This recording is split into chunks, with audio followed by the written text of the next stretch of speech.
In a bold move, Russia carried out an airstrike on Kiev while African leaders were on a peacekeeping mission in the city.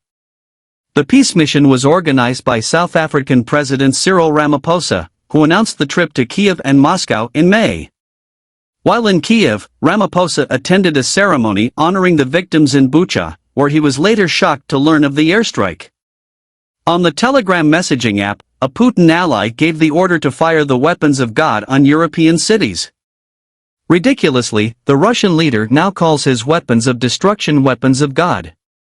Andriy Yermak, head of Ukraine's presidential office, who criticized Putin for his disregard for the safety of foreign leaders and Ukrainian civilians alike, condemned this. As the leaders of the African nations made their way to the capital, a sudden missile attack by Russia shook the ground below them. This is a blatant display of contempt by the Kremlin, which puts the safety of foreign officials at risk and was surely intended to convey Putin's sense of impunity, as anyone could find themselves in the crosshairs, even those whom he assumes are his friends.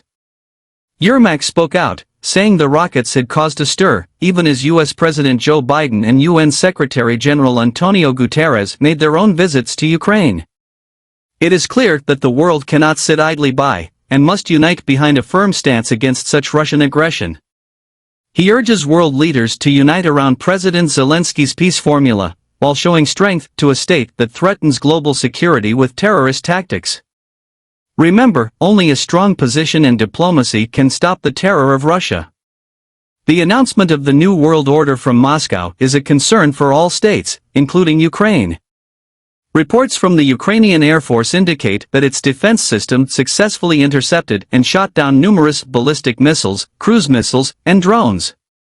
Kiev Mayor Vitaly Klitschko commented on hearing explosions in the Podolsky district, attributing the commotion to the actions of the air defense forces.